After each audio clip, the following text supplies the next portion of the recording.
По повод празникот посветен на светите браќа Кирил и Методи, се словенските и македонски просветители, Сдруженијето Платформа за креативни концепти од Прилеп, во соработка со општината и храмот Свети Кирил и Методи, а со посредство на Институтот за старословенска култура, го одржа завршниот настан од проектот Денови на Свети Кирил и Методи.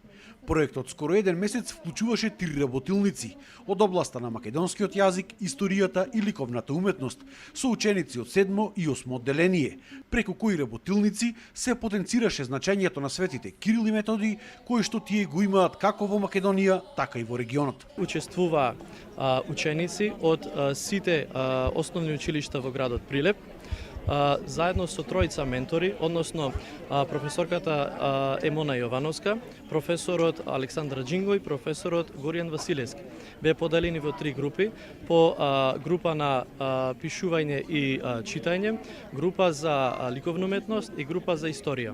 Во нив се имаја за цел, односно децата, учениците да направат своји проекти, своји творби на кои нас возрастните ќе ни кажат нешто повеќе за светите браќа и просветители со словенски и македонски Свети Кирил и Методи.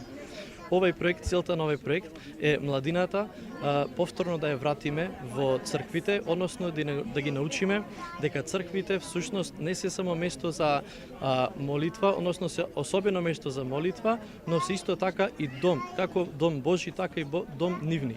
И место каде што тие можат навистина да ги споделуваат своите знања, место каде што можат да поручуваат нешто повеќе и место од каде што тие ќе растат и ќе се воспитуваат како здрави православни христијани. Секоја работилница имаше свој домен на работата каде се обработуваше делото на светите рамноапостоли, од аспектот на историјата, од аспектот на писменоста и што тие ни оставиле во наследство, а додека третата група ученици се занимаваше со цртање на ликовите на Свети Кирил и Методи. Всушност, ликовната работилница представува запознавање на децата со еден начин на сликање на икони кој се практикувал во подамнешно време или во византискиот период поточно нели во нашата држава во Македонија и воопшто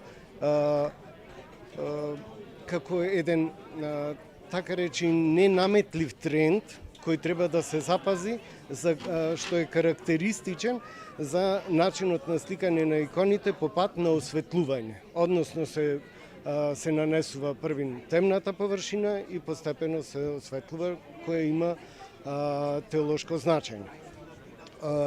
Целта е децата нели да се запознаат со тој принцип на работа, заради тоа што не е баш внесено во програмата нели во училиштата по предметот ликовна уметност и на ваков начин да допрат до тој израз, односно тој начин на прикажување на икони. Учениците кои што беа дел од овој проект истакнаа дека ги надоградиле нивните знаења за светите Кирил и Методи и се надеваа дека овој проект ќе продолжи во иднина. Ние спремивме рецитал за да се представиме нешто малку скромно за нашите просветители, за Кирил и Методи и се надевам дека се ќе биде во најдобар ред и сакаме се представиме со нашите творби. Ова го спремавме, не знам, околу месец дена. Месец, така некако. Претходно знаевме одредени работи, но откако доаѓавме на работилниците, уште повеќе се запознававме со животот и делото на светите браќа и сега ќе го представиме сето она што го научивме на работилниците. Кирил и Методи биле нашите светци, нашите учители, оние кои ја создале азбуката, нашите предци, нашите учители. Ние ги цртавме Свети Кирил и Методи, нивните дела кои ги правеле низ животот. Беше захтевно, да, но со дружба се постигнавме. Интересен проект, интересна работилница, дружење со ученици од другите училишта. Многу сме задоволни и сме горди на себе. Претходно за празникот кој што е и храмова слава на црквата Свети Кирил и Методи, каде што се одржа овој настан, се отслужи света божествена литургија со која што чиноначелствуваше митрополитот Преспанско-Пелагониски и администратор австралиско-новозеландски господинот Петар.